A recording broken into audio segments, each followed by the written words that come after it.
So here's a run through on how I do my notches. So right now it's set up rough notched. I've got it final scribed.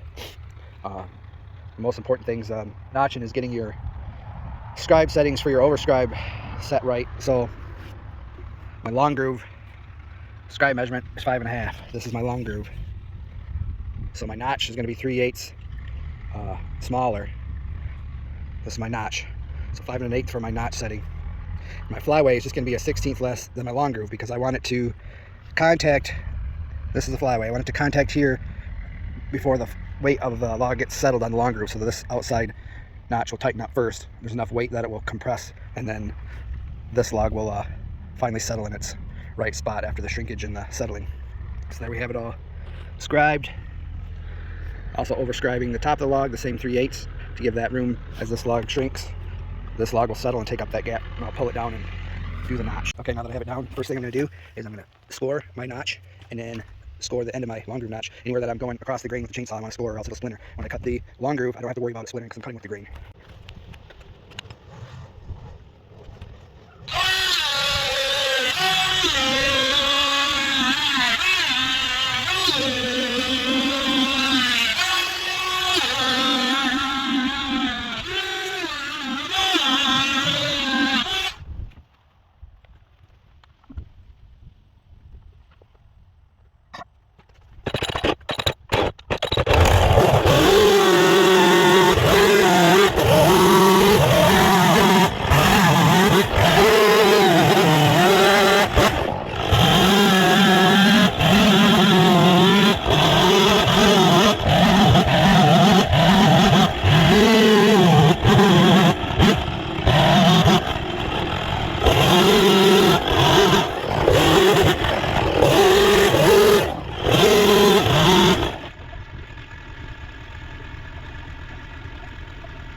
So now you can see there, finished notch.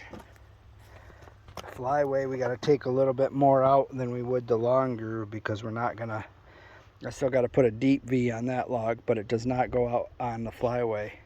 So we got to take a little bit more out on this side. You can see what I'm looking for here when I'm done, as I want 3/8 to a 1/2 inch on my shoulder, and then I want it to be concave. So if it does hang up, it hangs up only on these outside edges, and then it can compress a little bit. Same thing with my edge of my notch. I want this to be a little bit concave so that the load is transferring right on the edge first, and then it will bite in and compress if need be, and then that way you have a nice tight notch and it stays tight. So now there's my deep V. All you're doing, you're coming in about 1 inch from your scribe line, and then you're cutting a V in there, and that's just to accept this little bit of a peak if need be. And then the reason for that is to leave as much meat as possible on this log so that it doesn't want to check, hopefully, on this bottom side. And we'll put the deep V here, and then also cut a relief cut. So we were trying to coax this log to check on top, and that way the check stays in the notch, and if this one checks, it's keeping the joint tight, or the notch tight. If this one checks, if it checks here, this could open up and then you'd have a gap on your notch. So that's the reason for this type of notching on the long groove. So now we got it set back in place. See, with just that little bit of weight, this log is not very heavy. Just how nice and tight that fits. And then the more weight and logs you stack on it, and the shrinking and settling start taking effect, it's just going to get tighter.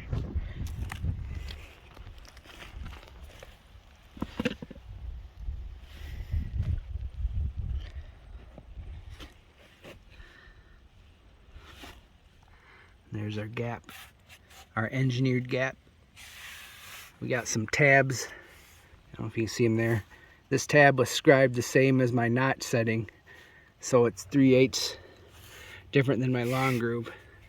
That holds this end up so it doesn't settle or sink when it's just sitting there. Keeps us in the right plane.